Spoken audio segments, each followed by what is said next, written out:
Hi, my name is Cheryl. I'm 67 years old, and I want to share with you a story that changed my life forever. A few months ago, I discovered that I needed a rare and extremely expensive treatment for a disease that had been slowly consuming me. My son, Brandon, told me he couldn't help at that moment. I believed him, trusted his words, and my heart broke a little more each day, feeling alone and hopeless. A month later, everything changed in the cruelest way. While scrolling through Instagram, my eyes froze on a photo that shattered me inside. There was my son, proudly smiling next to a $7 million yacht. I cried for days, feeling worthless, forgotten, and betrayed by the person I loved most in the world. Every tear felt like a weight, and the pain of disappointment burned more than my illness ever could. It was in that state of sadness and despair that I met someone who would completely change my perspective. Brandon's future billionaire business partner looked at me, pale and surprised, and said, "Wait, you're his mother?" Then it's time someone taught him what real integrity means. In that moment, I realized that everything I thought I knew about my son, my family, and trust was about to be rewritten.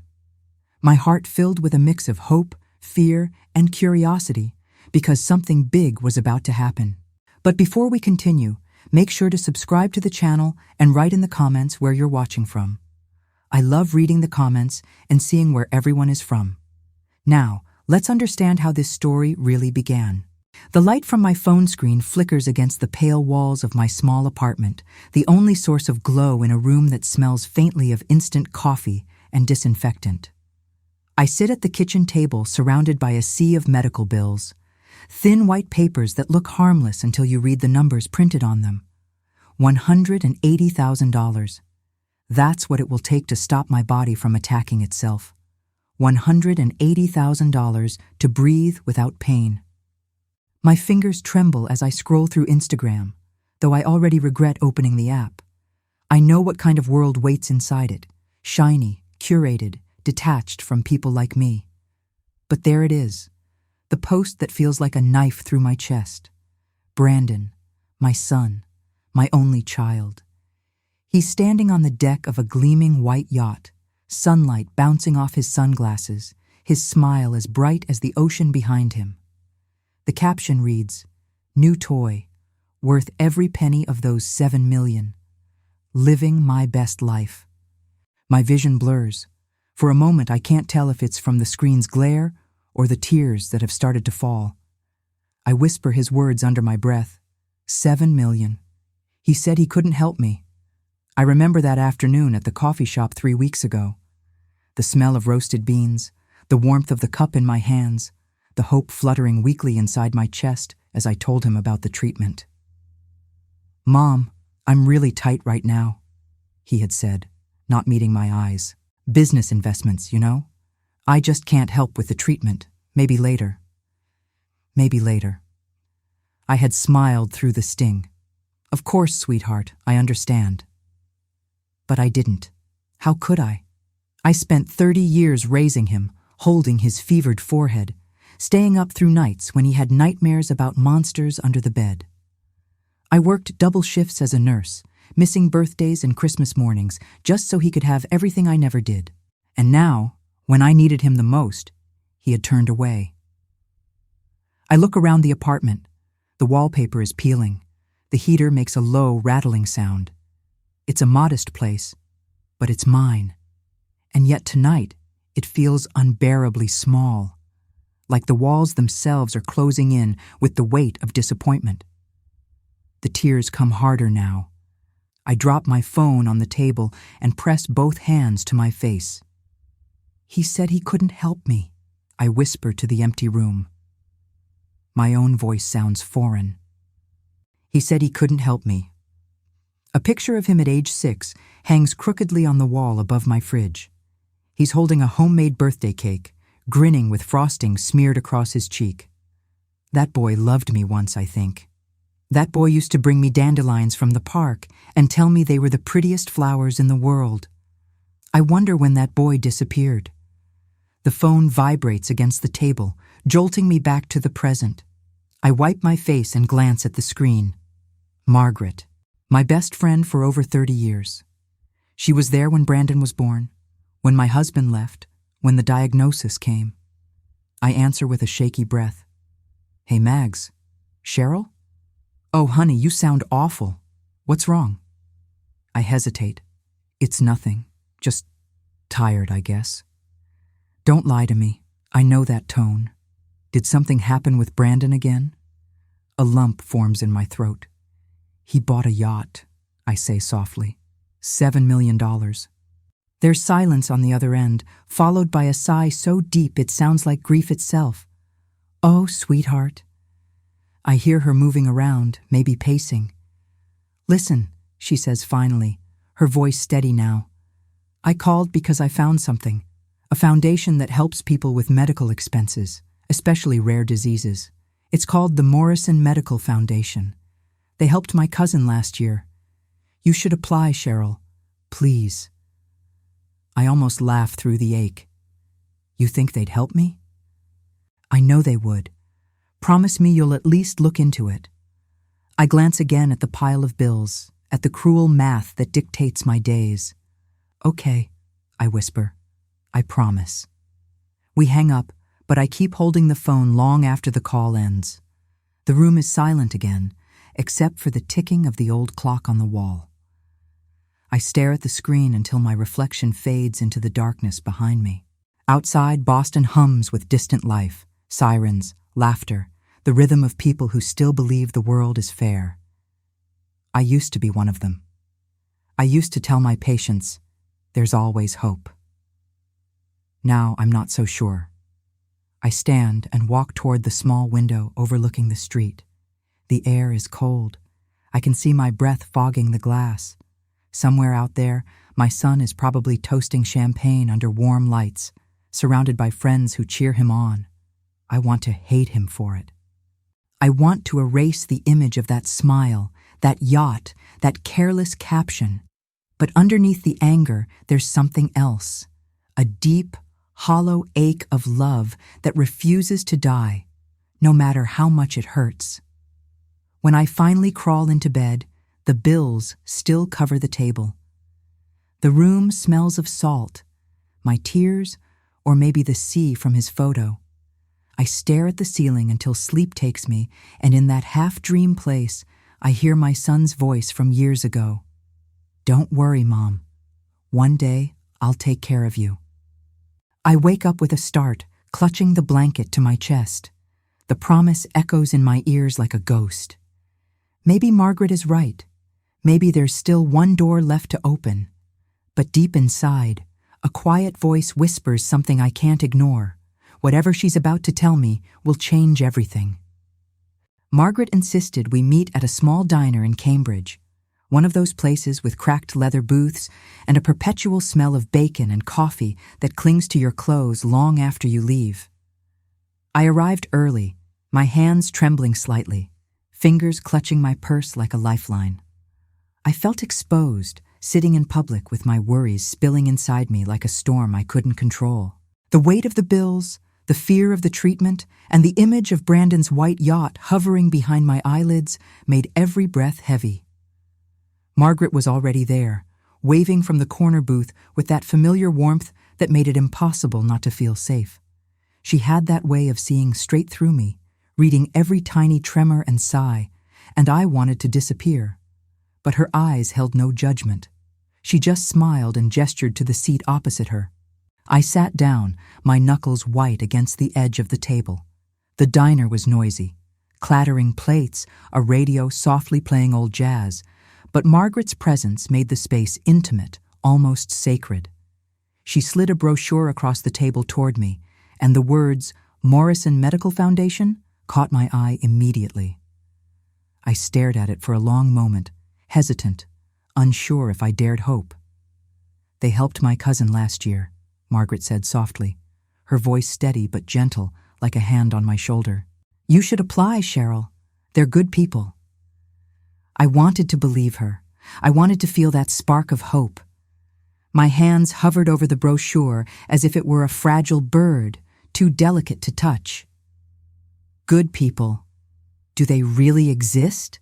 I asked, my voice cracking before I could stop it. Margaret reached across the table, laying her hand lightly over mine. They do. You just have to let them in. Her eyes held mine, patient, unwavering. Cheryl, I know what it feels like to be abandoned when you need help most, but you deserve to be helped. Don't let pride stand in the way. I nodded, swallowing hard. Pride and fear had kept me from asking for help all my life. But now, faced with the impossible cost of treatment, I felt something else, something like courage. Maybe it was the tiny thread of hope Margaret was weaving around me, or maybe it was desperation. Either way, I said, okay, I'll do it, I'll apply. 2 days later, I walked into the foundation's office. The brownstone was elegant, the kind of building that seemed to breathe with a quiet dignity. The polished wooden floors gleamed under soft lights, and tasteful art lined the walls, soothing in a way that made the weight on my chest ease just slightly. I felt out of place, small and fragile among the understated grandeur, yet also buoyed by the idea that somewhere inside these walls, there might be people who cared about someone like me. A woman greeted me with a warm smile as I entered. Linda Chen. She was in her 40s, exuding a calm, steady presence, her voice like a gentle hand guiding me through the storm I had been navigating alone. Cheryl? She asked, extending her hand. Yes, I whispered, almost too quiet to hear. She led me to a private office and began reviewing my case. Her eyes scanned the documents, nodding occasionally, and then she looked up at me, smiling. You qualify. We can cover 80% of your treatment. For a moment, the room seemed to tilt. The words hung in the air like a miracle I wasn't prepared for. Relief, disbelief, gratitude, they collided inside me, raw and uncontainable. Tears sprang to my eyes before I could stop them, and I buried my face in my hands, shaking. Linda waited quietly, not rushing me, her presence steady. Why are you crying? She asked softly. I lifted my head, my voice trembling. It's not just relief. It's kindness. Strangers caring when my own son turned away. It's more than I can bear sometimes. She nodded, her eyes warm and understanding. We all need a little help sometimes, Cheryl. That's why we're here. I swallowed hard, my throat tight. I had spent so long feeling invisible, abandoned by life and by those I loved. To be met with such genuine compassion, even from someone I barely knew, was dizzying. Why do you do this? I asked, my voice barely above a whisper. Linda smiled, and the room seemed to glow just a little brighter. Because our founder, Robert Morrison, believes healthcare is a human right. I froze, her words echoing in my mind. Morrison? That's my last name too, I said, almost to myself, unsure why it mattered so much. She laughed lightly, the kind of sound that is warm and full of life. Common name. But yes, Robert Morrison. Self-made businessman. Lost his mother to illness years ago because she couldn't afford treatment. I stared at her, heart thudding. The coincidence felt impossible, almost fated, and a strange flutter of curiosity mingled with the relief in my chest. I didn't yet understand what that name would mean for my life, or how the threads of fate were beginning to weave something extraordinary. Little did I know that connection, so subtle, so fleeting, would become the thread that unraveled everything I thought I knew about my son, about loyalty, about justice, and about myself. I left the office that day clutching the brochure like a lifeline, the early winter air cold on my cheeks. The city hummed around me, indifferent and bustling. Yet I felt a quiet tremor of hope inside, a whisper of something I hadn't felt in years. That maybe, just maybe, I wasn't alone, and the doors I had thought closed forever were beginning to open. Over the next 3 weeks, I found myself returning to the foundation more often than I had anticipated. Each visit was a mix of anxiety and fragile hope, like stepping into a room where the walls could either comfort me or collapse around me at any moment. The polished floors, the gentle hum of conversation, and the subtle scent of fresh flowers created a space that felt almost sacred. I came with my case files, my medical documents, and the silent dread that had become a constant companion. It was during one of these visits, while I sat nervously in the waiting room flipping through outdated magazines I had no interest in, that I noticed him. Robert Morrison. He was standing by the coffee station, a man in his late 50s with an air of quiet dignity, distinguished yet approachable. He wasn't the kind of wealthy man I had imagined in my worst dreams. No arrogance, no air of entitlement, just calm presence and an unspoken gentleness. I felt a strange pull, a magnetic curiosity, as he glanced toward me and offered a small, polite smile. "Mind if I join you?" he asked one afternoon, holding a steaming cup of coffee. I shook my head, startled by the kindness of a stranger, and gestured to the empty chair beside me. "Please," I whispered, unsure why I was suddenly self-conscious. He sat, placing the cup on the table with a delicate precision, and for a moment, neither of us spoke. The waiting room buzzed with distant chatter, but in that bubble of shared silence, I felt an unexpected ease. He glanced at the stack of papers beside me. "Tough day?" he asked softly. I nodded, trying to smile. "It's a lot to process. But these people here, they're helping. It's just hard to believe sometimes." He nodded in understanding. "I know what you mean," he said quietly, his eyes thoughtful. "Sometimes the world doesn't make sense until someone reminds you that there's goodness in it." And so we began to talk. First in small bursts, about the weather, the little idiosyncrasies of Cambridge, the aroma of coffee. Then gradually, our conversations deepened. He shared stories of his childhood, of mistakes and triumphs, and I found myself opening up in ways I hadn't in years. He listened, not as a judge, not as a patron, but as someone who truly understood the weight of unspoken burdens. One afternoon, as winter light slanted through the large windows, Robert settled into the chair beside me with a quiet gravity. He looked at me with eyes that seemed to pierce the edges of my carefully maintained composure. "You remind me of my mother," he said softly, almost hesitantly. "Strong, but carrying the world quietly." I felt my throat tighten. There was a tenderness in his observation, a recognition that went beyond polite conversation. My chest ached, memories flooding in, the nights I held a frightened child, the days I spent working to keep our lives from unraveling, the endless struggle to be enough. I try," I murmured, almost embarrassed. He smiled gently. "It shows, even if you don't realize it yourself." For reasons I didn't fully understand, I found myself sharing the story of my son. Carefully, I avoided mentioning his name, but the hurt in my voice was unmistakable. "He bought a $7 million yacht while I'm begging for medical help," I whispered, the words tasting bitter in my mouth. Robert's jaw tightened imperceptibly. What kind of man does that to his mother? His voice was low, edged with disbelief and quiet anger. I looked at him, my eyes welling, grateful that someone outside my small apartment could recognize the magnitude of such a betrayal. We talked for hours that day about family, loyalty, the painful contradictions between who people say they are and who they truly are, about values that can be learned and lost, and the heartbreak of seeing someone you love stray from the principles you held sacred. The conversation flowed naturally, yet it left me exhausted and yet strangely lighter. For the first time, I felt understood. Then, as if casually, Robert mentioned something that made my chest tighten again. "I'm actually looking for a new business partner," he said, almost offhandedly. I blinked at him, uncertain how to respond. "A business partner?" I repeated. "Yes," he said softly.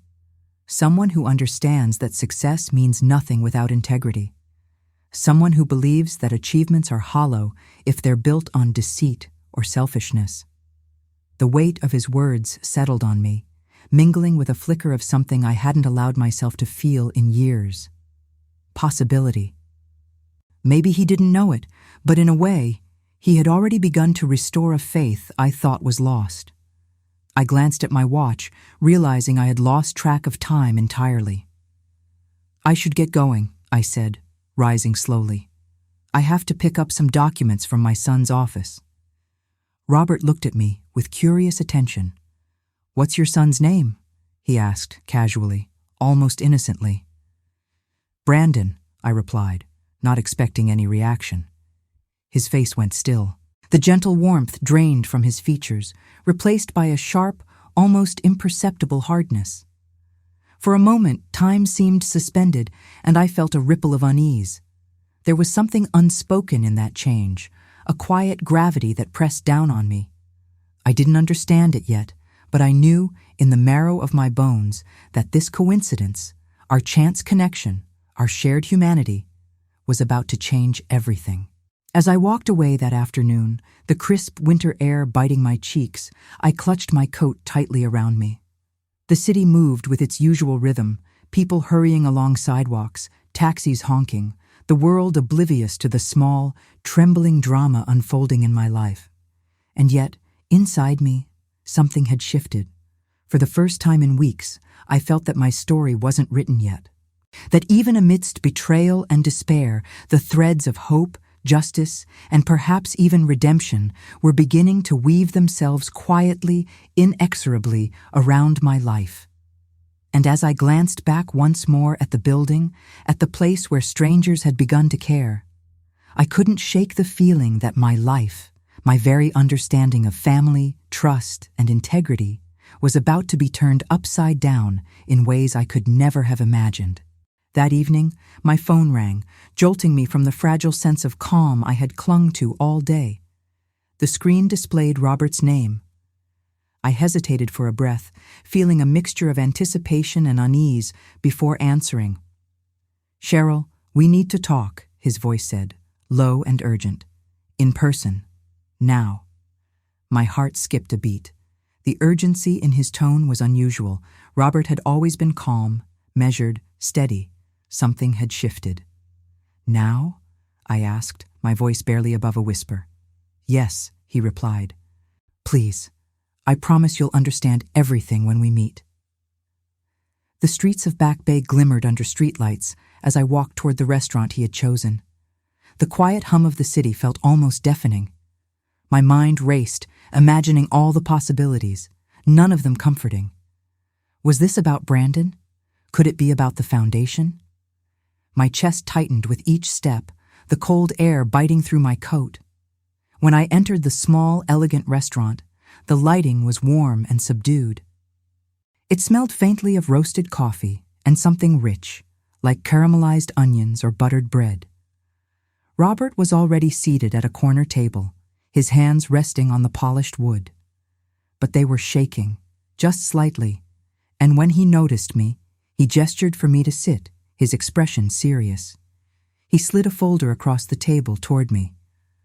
"Cheryl," he said, his voice steadying as he spoke. "Your son. He's been courting me for 6 months to be my business partner." I blinked at the words, the weight of them pressing into my chest like a physical force. I reached for the folder, my hands trembling as I opened it. My vision blurred as I saw his signature on preliminary agreements. Signatures that promised millions, promises made without my knowledge, without the heart I had poured into raising him. $40 million. 40 million.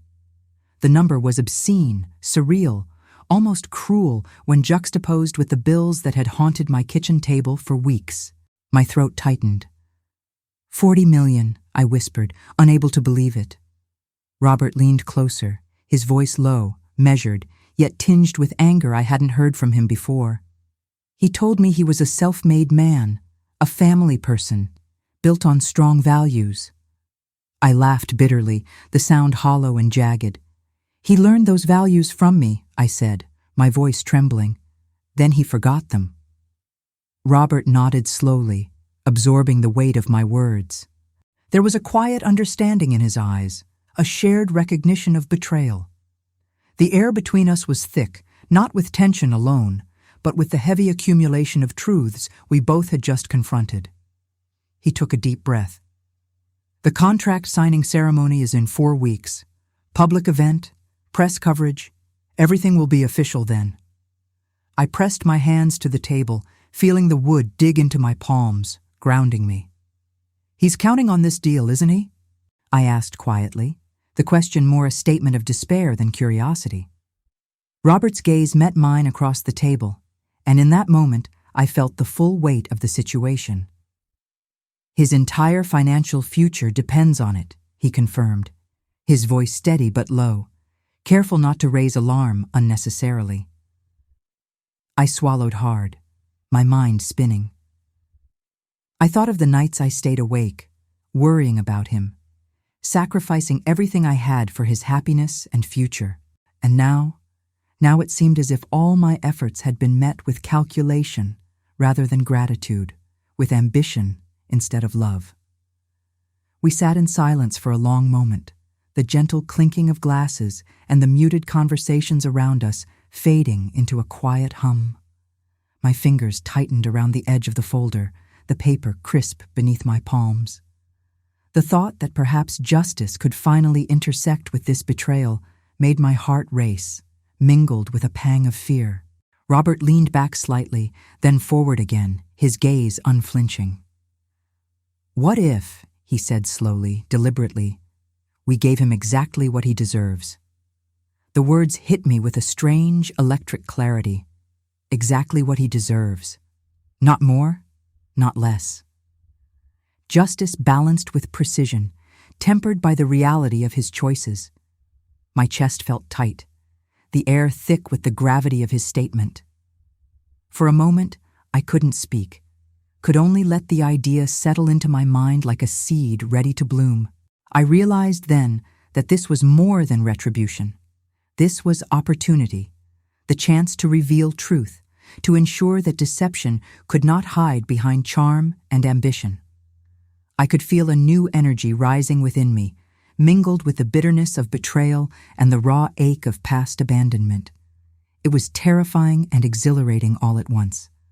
I looked at Robert, and in the depths of his eyes, I saw that same understanding, the same resolve. It wasn't about malice. It was about clarity, about exposing the reality of choices, about teaching lessons that could not be ignored. I drew a slow, deep breath. "Then we do it," I said softly, the words firm despite the tremor in my voice. "We show him exactly who he is, and who he's chosen to become." He nodded, a quiet satisfaction in his expression, yet tempered by the careful weight of what lay ahead.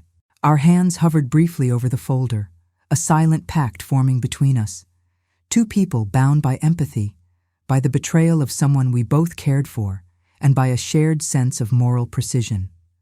As I left the restaurant that night, the streets of Back Bay glinting with reflections of streetlights on wet pavement, I felt a strange liberation. The burden of helplessness, of fear, of silent suffering was beginning to shift. The path ahead was uncertain, fraught with emotional storms, but for the first time in weeks, I felt a quiet surge of purpose, an unsteady yet unmistakable clarity. I thought of Brandon, of the yacht, of the weeks I had waited and hoped. And somewhere deep inside, a fragile, powerful voice whispered, "This is just the beginning. Everything is about to change." The following 2 weeks passed in a blur of secrecy, strategy, and quiet resolve. Robert and I met in small, unassuming cafes, in the corners of libraries, and once even in the hushed back room of a bookstore where the smell of old paper mingled with the faint aroma of coffee. Everywhere we met, there was an intensity in the air, a mixture of planning, betrayal, and the tentative hope of justice.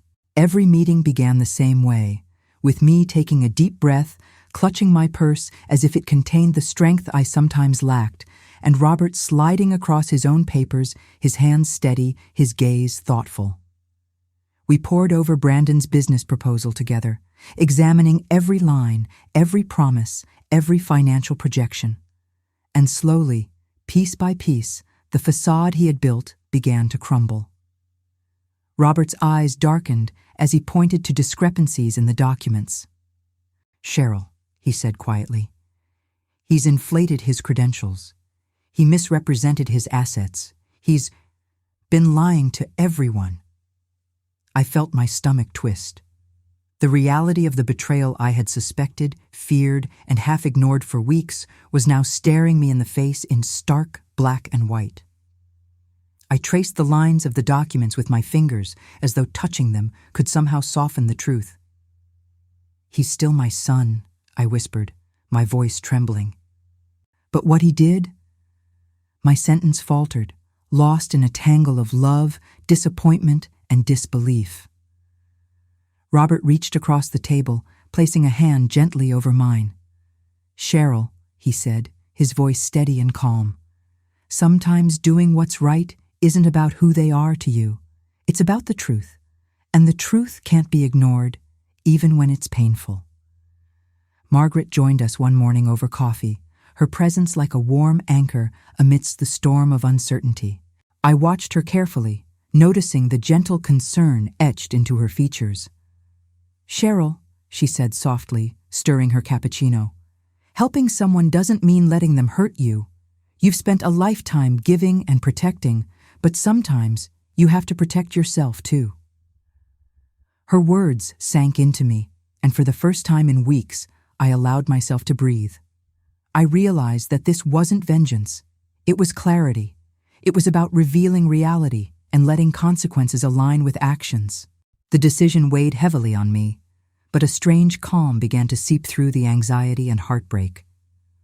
Robert and I devised a plan, delicate and precise. We would create an alternative partnership structure, one that would honor the Foundation's mission while ensuring that Brandon's misrepresentations could not go unchecked. It wasn't about humiliation, it was about revealing the truth. The more we discussed, the more I felt a growing sense of purpose, a resolve that mingled with the sadness and betrayal I had carried for so long. James Chen, Linda's husband and Robert's trusted lawyer, became our ally in the shadows of this plan. He meticulously drafted new documents outlining alternative structures and contingencies. He spoke with a quiet authority that brought clarity to the chaos.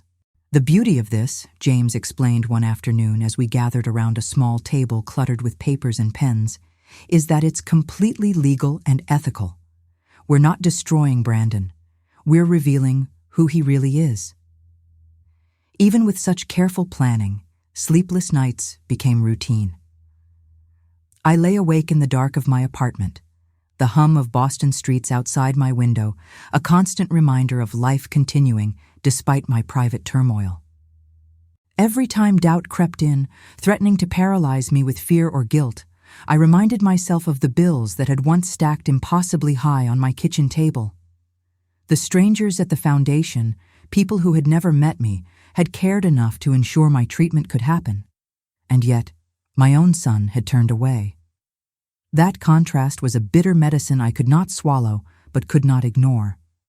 And yet, as if to deepen the irony, Brandon sent a text. My phone buzzed on the nightstand, and there it was. "Mom, big news coming soon. You'll be proud." I stared at the words, the glowing screen a cruel mockery of the weeks of anxiety, fear, and emotional labor I had endured. The irony cut like glass, sharp and cold against the lingering heat of betrayal.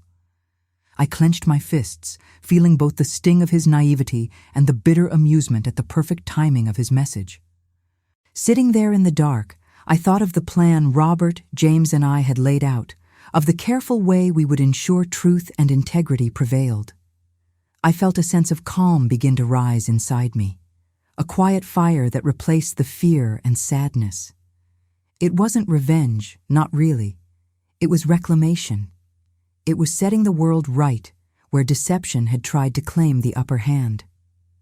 The Foundation's mission, The strangers who had become my unexpected allies, and the truth about Brandon's choices coalesced into a strange, bittersweet clarity. I realized that in facing the pain, in acknowledging the betrayal, and in acting with measured precision, I was reclaiming not just justice, but myself. The weeks ahead would be challenging, fraught with confrontation and exposure. But as I held the glowing phone in my hands, staring at Brandon's oblivious message, I felt ready.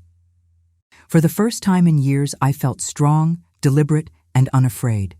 The storm of emotions, the hurt, the fear, the disbelief, was still there, but beneath it, a steady pulse of purpose and integrity thrummed in my chest.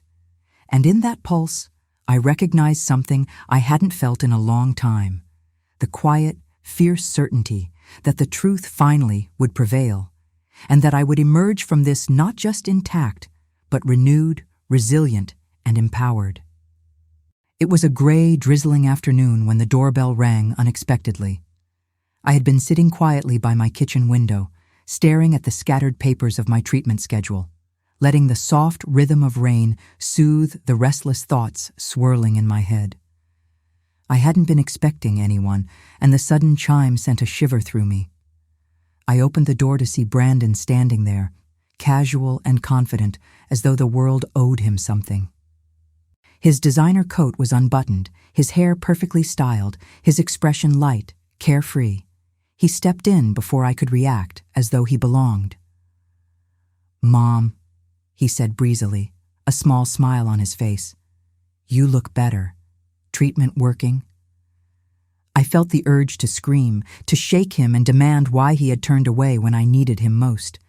But instead, I forced myself to stand tall, to gather the composure that had taken me decades to cultivate. "Yes," I said, my voice calm, soft, measured. "Some kind people helped me." He glanced around the apartment casually, then at his phone, thumbs scrolling, not fully present. "That's great," he murmured distractedly, the words hanging in the air with a lightness that made my chest ache. He waved his hand, brushing past my concern like dust. Then, almost casually, he mentioned it. The Morrison Foundation deal. "Biggest opportunity of my life," he said, voice laced with excitement, as though it were the only thing that mattered. "I'm going to be rich, Mom. Really rich." I felt a pang, a sharp ache in my chest. The thought of him chasing wealth with such single-minded determination, blind to the human cost, left a bitter taste in my mouth. I sat down at the edge of the worn sofa, fingers intertwined in my lap, and asked quietly, cautiously, "What about family, Brandon? What about helping people who need you?" He laughed then, a laugh that grated against the tension in my chest, casual and dismissive. "I'll donate to charity someday," he said, shrugging as if the words alone could absolve him. "Right now, I need to secure my future." I felt a storm rise inside me, a mix of grief, anger, and an unfamiliar sense of clarity. I didn't speak, didn't argue. He left soon after, still confident, still oblivious to the hurt and disappointment he had left behind. The door closed, and I sat in the growing shadows of my apartment, letting the silence press down like a weight I hadn't realized I was carrying. My phone buzzed, breaking the quiet. It was Robert. "Are you sure you want to go through with this?" His question, simple and measured, carried the weight of the decision we had been planning, the storm of justice we had been preparing to unleash. I typed back slowly, deliberately. He had every chance to be a good man. He chose differently. A sense of calm settled over me as I set the phone down. It was strange how quiet the world could feel, even amidst the chaos of emotions, plans, and betrayals. And then, as if the universe itself had heard my thoughts, the foundation called. Linda's voice trembled with uncontainable joy and disbelief. "Cheryl!" she exclaimed, her tone almost trembling with laughter and tears together. "A miracle! Someone covered everything, all $180,000 of your treatment, completely, fully.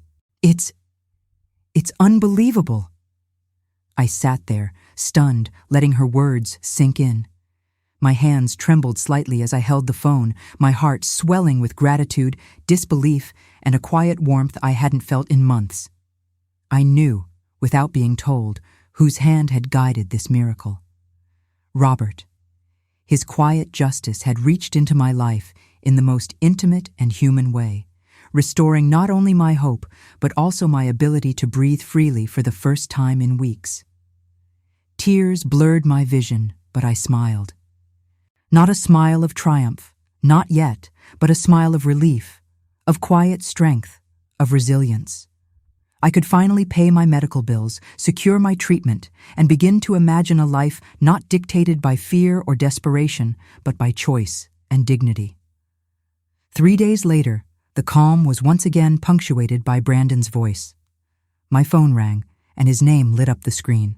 I hesitated, hand hovering over the answer button, feeling the old ache of maternal instinct clash with the hardened resolve I had spent weeks building.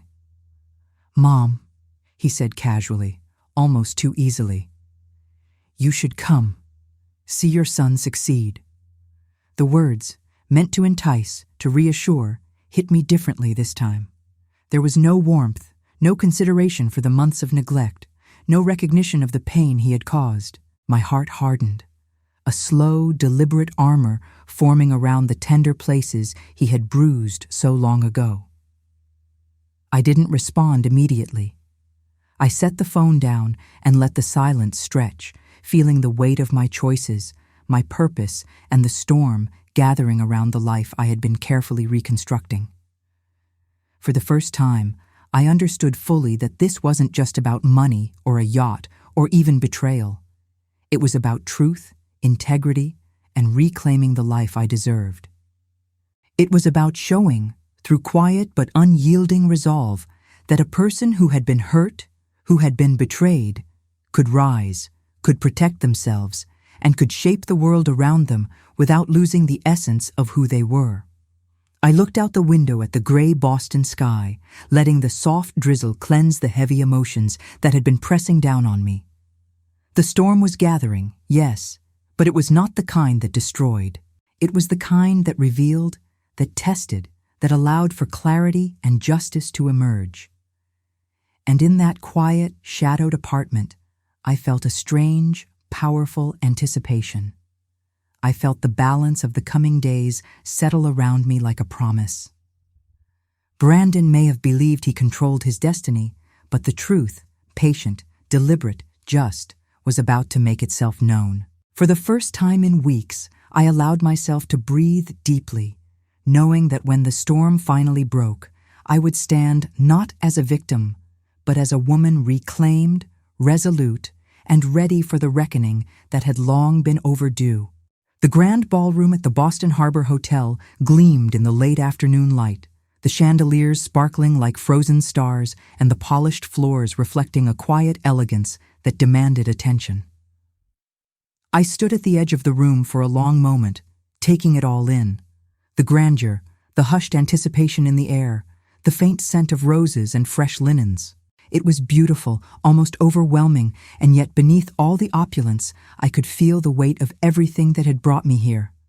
Press releases had already gone out, announcing the Morrison Foundation's major partnership, and my phone buzzed incessantly with notifications, each message a small reminder of Brandon's constant presence in my life, even from a distance. "Can't wait for you to see this, Mom," one read. He had sent the same message almost daily, each one another thread pulling at the fabric of my resolve, tempting me to doubt, to hesitate. I had spent the day with Margaret, wandering through boutique stores in Boston, searching for a dress that would feel like armor and elegance all at once. Her excitement was infectious, but her eyes carried understanding. She had seen the storm I had weathered, the betrayal I had endured, and yet she pushed me gently, insistently. "You're going to walk in there like a queen," she said firmly, her hand brushing against my arm as if anchoring me. Finally, we found it. A deep emerald dress, simple, understated, yet it held a quiet power. The fabric flowed gracefully, hugging my shoulders and falling with ease to the floor. It was not a dress that demanded attention. It commanded it without asking, much like the woman I was becoming. I looked at myself in the mirror, feeling both unfamiliar and grounded, a strange mixture of vulnerability and strength radiating through me. That evening, Robert called, his voice calm but carrying an undercurrent of gravity. "Cheryl, once we do this, there's no going back," he warned, and I could hear the weight of responsibility in his words. I leaned against the counter, arms crossed, letting the moment settle. "He already crossed that line," I replied firmly, a steady resolve threading through my tone. I thought of the yacht photo, the Instagram post that had seared itself into my memory, and the cruel indifference of a son who had once promised to care. The next day, Robert summoned me to his office for a final meeting. Papers were neatly arranged on his desk, the new contract placed carefully in front of us. "You'll be my partner," he said simply, looking at me with a mix of respect and quiet admiration. "Equal shares. Your medical background as a former nurse makes you perfect." "Me?" I gasped, the word escaping before I could temper it. My heart pounded, not from excitement, but from the realization of the magnitude of what was happening. "You've spent your life helping people," Robert continued, leaning back slightly in his chair, hands folded. "You understand the Foundation's mission better than anyone. This is not just a partnership. It's a reflection of your integrity, your dedication, your life's work." James Chen, standing beside him, nodded in confirmation. "Everything is legal," he said. "Brandon doesn't have a contract yet, just a memorandum of understanding. We've structured everything so that this is fully above board, ethical, legal, and transparent." I sat back in my chair, letting the weight of it all settle over me. The reality of what we had orchestrated, the precision of the plan, and the truth it would reveal all collided in my mind. I felt an unexpected shiver run through me, a mixture of anticipation and fear, excitement and solemnity. That night, I barely slept. I lay in bed, staring at the ceiling, listening to the quiet hum of Boston beyond my window. My mind kept replaying every moment, the betrayal, the countless nights of anxiety, the hope kindled by strangers, the careful plotting with Robert, Margaret, and James. Every thought tangled with the image of Brandon, confident and oblivious, thinking he was steering his own fate. I found myself asking again and again, is this revenge or is this justice? My fingers traced the edge of the blanket, the soft fabric grounding me as I tried to untangle the complex web of emotions inside. I thought of the yacht photo, glinting on my phone screen, a symbol of his disregard, his misplaced priorities, and suddenly, clarity settled over me like a tide. This wasn't revenge, it was justice, it was truth, served calmly, deliberately, without malice, but with unflinching resolve. The night wore on, hours passing in silence broken only by my slow, deliberate breaths. I thought of the people who had helped me, strangers who had given without hesitation, who had believed in human dignity when my own son had turned away. I thought of the weight of integrity, of the value of compassion intertwined with action. And I knew that when I walked into that ballroom tomorrow, I would do so not as a wronged mother, not as a victim, but as someone reclaimed. By the time the first hint of dawn crept through the blinds, I had made peace with every emotion thrumming through me. Fear, anticipation, hope, even lingering sorrow, they all had their place, and none could define the woman I was becoming. The emerald dress awaited, and with it, a stage not just for the ceremony, but for the culmination of months of quiet resilience, careful justice, and unbroken courage.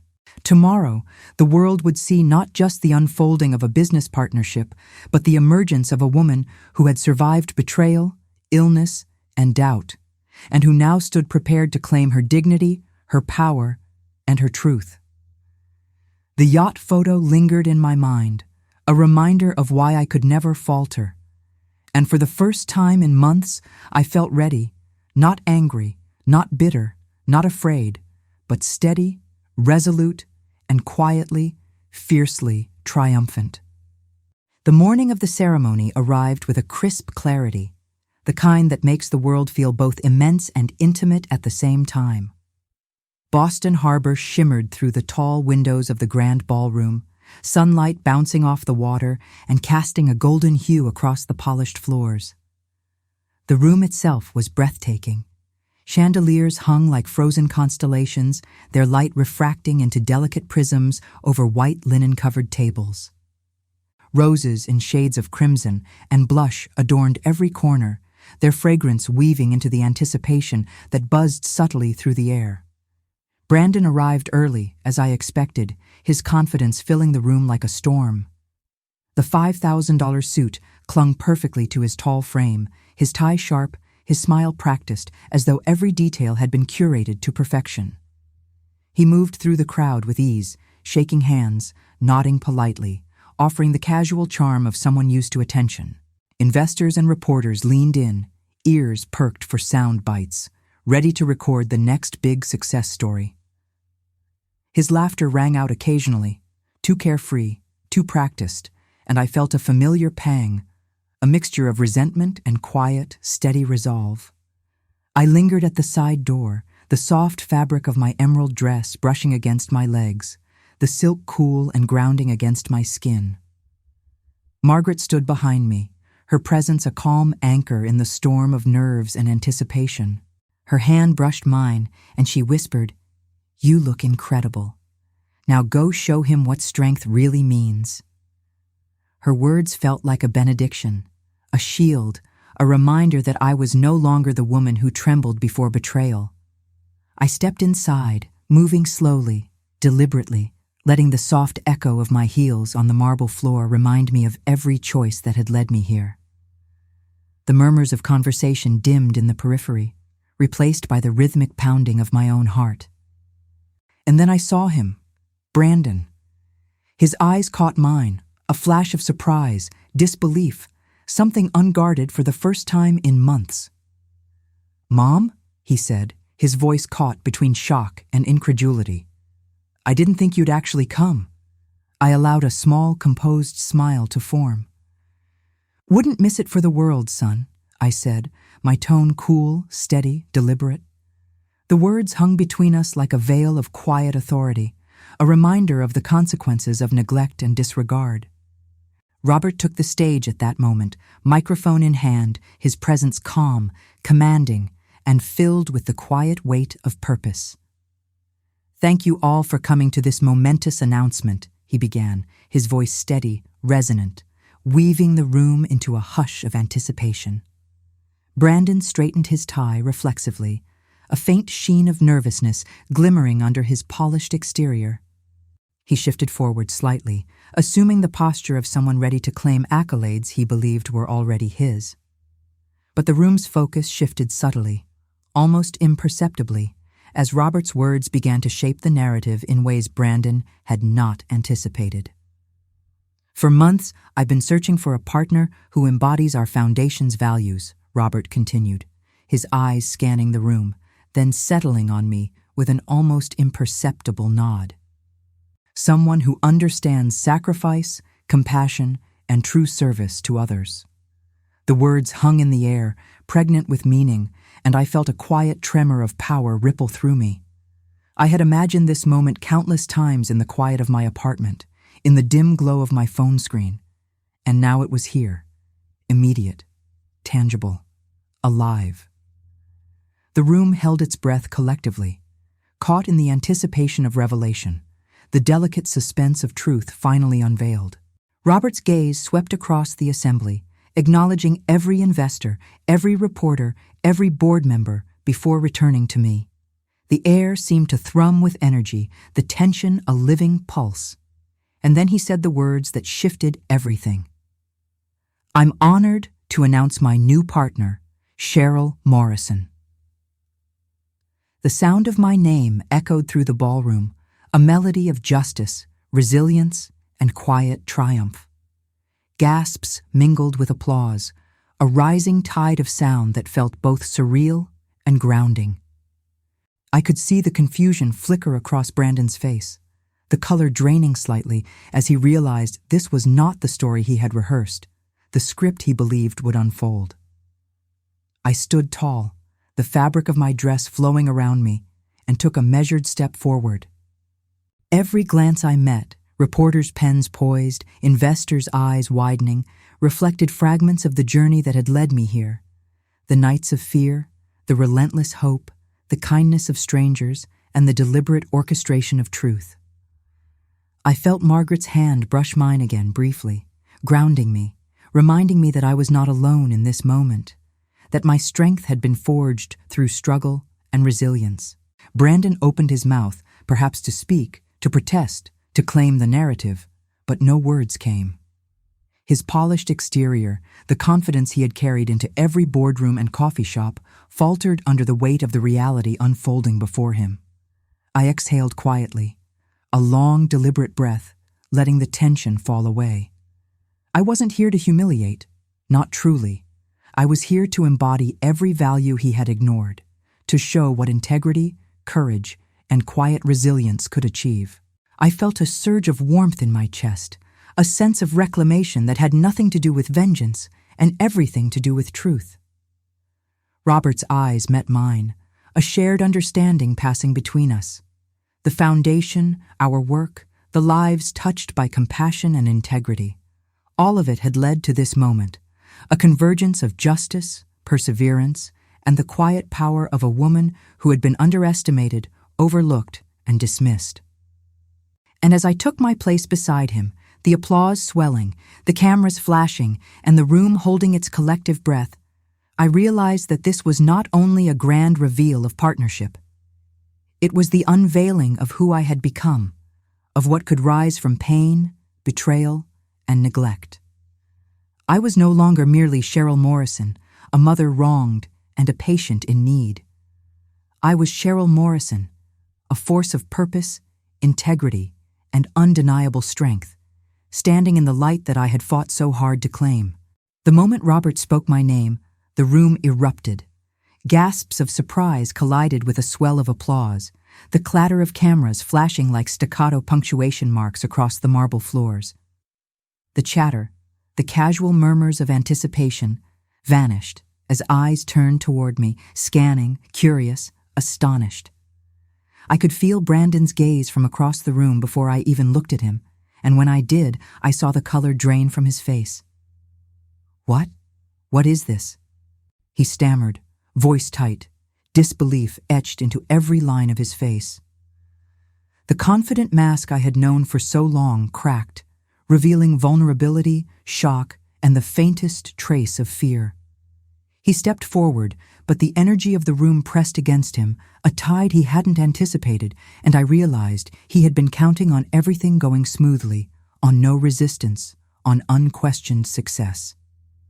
Robert's voice cut through the room, calm, steady, authoritative. "Cheryl is a former ICU nurse with 35 years of experience, a patient advocate, and someone who understands our mission personally." The words resonated through the space, carrying the weight of truth, of earned recognition.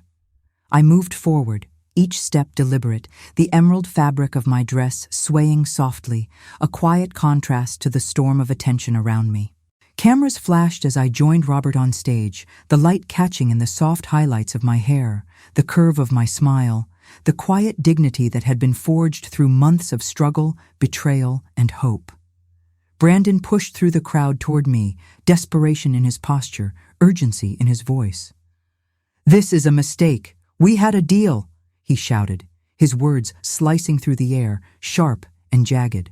His tie was slightly askew, sweat glinting on his forehead, and I could see the tremor in his hands, small, human, unmasked at last. Robert's voice shifted, colder now, cutting through Brandon's protests with a precision that made the room hold its collective breath. "We had a memorandum, Brandon. No binding contract. And upon deeper investigation, I found discrepancies." His words left the room stunned into silence, the hum of energy replaced by the gravity of revelation. James Chen stepped forward, documents in hand, his expression solemn but unflinching. "Inflated credentials? misrepresented financial positions, and most troubling, a complete lack of charitable giving, despite claims otherwise, he declared. Every word landed like stones thrown into a still pond, ripples spreading across the room, touching investors, reporters, and guests alike. Brandon's eyes flicked to me, raw emotions surfacing, vulnerability mixing with anger, disbelief, and shame. "Mom, you did this? You sabotaged me?" His voice cracked on the last word, a thin veneer of authority stripped away, leaving only the man who had forgotten the values instilled in him. I lifted my chin, let the quiet confidence settle into my stance, and spoke, my voice clear, steady, resonant with everything I had carried inside me for weeks. "No, son. You sabotaged yourself when you bought a $7 million yacht instead of helping your dying mother." The words rang out across the ballroom, leaving a hush in their wake, heavy and deliberate, carrying both truth and the weight of betrayal. The room went silent, the kind of silence that presses into your bones, thick with attention and awe. I could feel the shifting energy, the realization that truth had been served not with malice, but with measured clarity. A reporter's voice cut through the stillness, tentative yet demanding. "Mrs. Morrison, can you explain?" I took a slow, deliberate breath, letting the tension leave my shoulders, letting the strength of the moment guide my words. "I have a rare autoimmune disease. A few weeks ago, I asked my son for help paying for treatment that would save my life. He refused. He told me he was tight on money, that he had other priorities. And then I saw him on Instagram, grinning on a $7 million yacht. That is when I realized that help and compassion were not coming from him." My voice wavered only slightly, carrying the fragile weight of months of fear, anxiety, and heartbreak. Reporters scribbled notes furiously, cameras trained on my expression, the tremor in my hands, the tears I refused to wipe away. I let them see it all, the hurt, the disillusionment, and the quiet resilience that had carried me to this moment. Brandon attempted to leave, shoving past a few stunned guests, but reporters intercepted him, blocking his path with sharp questions. "Mr. Morrison," one pressed, voice rising with incredulity, "is it true you refused to help your mother while purchasing luxury items?" He faltered, the bravado drained from his posture, and for the first time, I saw the man behind the carefully constructed image. The one who had prioritized ambition over compassion, wealth over family. I stayed where I was, letting the room absorb the truth, letting every glance, every click of the camera, every whispered question reinforce the reality of his choices. I felt the quiet satisfaction of justice, not revenge, an integrity that could not be shaken by anger or bitterness. I had not engineered his downfall. I had merely allowed truth, the simplest and purest form of justice, to unfold. And in that silence, in that attention, I felt a liberation unlike any I had known in years. I was no longer the woman trembling before her son's indifference, no longer the patient who had begged for help. I was Cheryl Morrison, a survivor, a partner, a woman who had faced betrayal and illness and emerged, not unscathed, but unbroken, alive, and fully in command of her own life. The whispers, the questions, the flashes of light, they all faded into the background as I looked out over the crowd, a quiet smile tugging at my lips. The truth was spoken. The injustice was laid bare. And for the first time in a long time, I felt a profound sense of peace, grounded in the knowledge that integrity, patience, and courage always find their way to the light. 3 months had passed since that unforgettable day in the ballroom, and I hardly recognized the rhythm of my own life anymore. I stood in the Foundation's new wing, a space dedicated entirely to families betrayed by their own, parents abandoned by children, siblings ignored in moments of need, spouses left to navigate illness and hardship alone. The sunlight spilled through the large windows, illuminating rows of desks, comfortable chairs, and quiet corners where patients and their families could gather, talk, and grieve without judgment. This wing was alive with soft murmurs of conversation, punctuated by quiet laughter, the occasional sigh, and the steady hum of hope that now threaded through every corner. I had completed my treatment. I was in remission. And yet, the weight of those months of anxiety, disappointment, and fragile hope, was never far from me. Every scar on my arms, every tremor in my hands, every sleepless night spent worrying about the bills and the uncertainty of the future had led to this moment. I was not the same woman who had stared at my son's Instagram post with tears streaming down my face. I had been forged by fire, tempered in grief, and now emerged whole, resilient, purposeful. I spent my mornings running support groups, helping other patients navigate both medical and emotional crises. I listened as mothers recounted the indifference of children who should have been their refuge, fathers who had lost trust in the ones they loved most, and young adults facing the betrayal of those they depended on.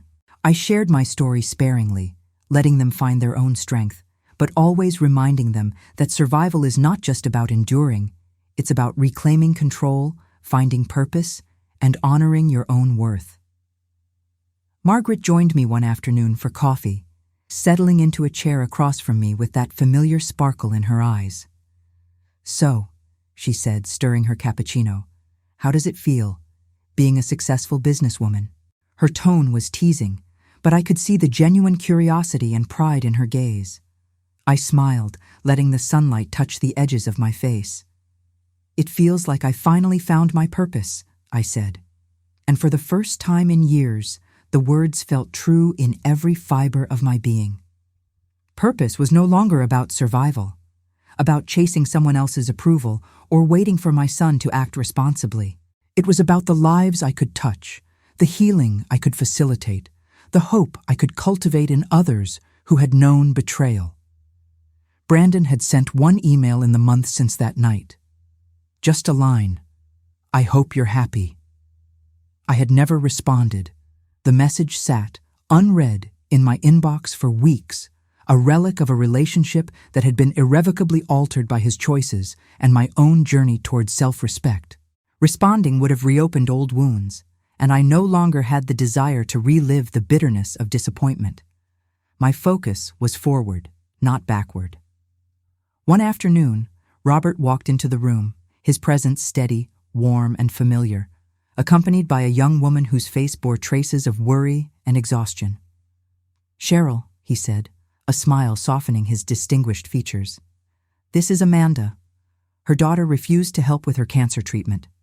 I took Amanda's hand gently, feeling the trembling of her fingers as they sought reassurance.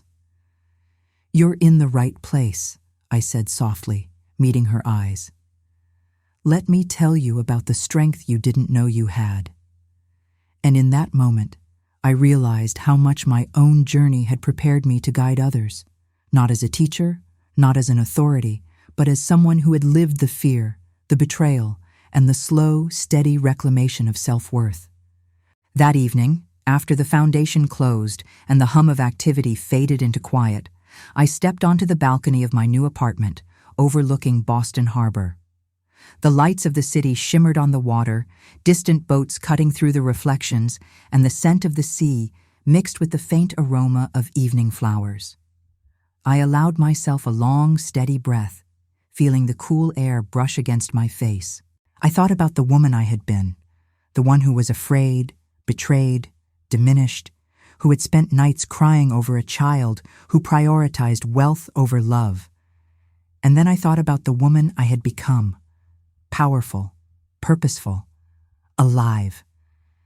I allowed a smile to touch my lips, not just for me, but for every person I had the privilege to support, for every act of courage I had witnessed and nurtured along the way. My phone buzzed, a message from an unknown number. I opened it carefully. "Mom, I'm in therapy, trying to understand where I went wrong. Can we talk?" B. I stared at the screen for a long time, letting the words settle, letting the vulnerability in his admission resonate without stirring anger or regret.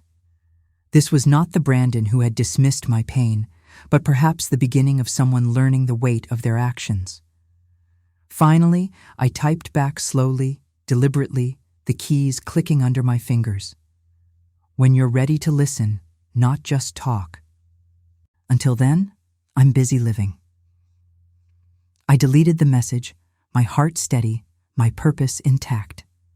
I turned my gaze back to the city lights, letting them reflect my quiet triumph. Because sometimes the greatest revenge is not destroying someone. It's becoming everything they said you couldn't be. I took a deep breath, feeling the pulse of life around me, the promise of tomorrow, and the legacy I was building. And as I did, I whispered to myself, a soft, unwavering affirmation. I am whole. I am strong. I am free. And to everyone reading this story, if my journey has touched even a small part of your heart, I invite you to subscribe and follow the channel. There are more stories of resilience, hope, and human triumph yet to be told, and together, we can witness the power of rising from the ashes.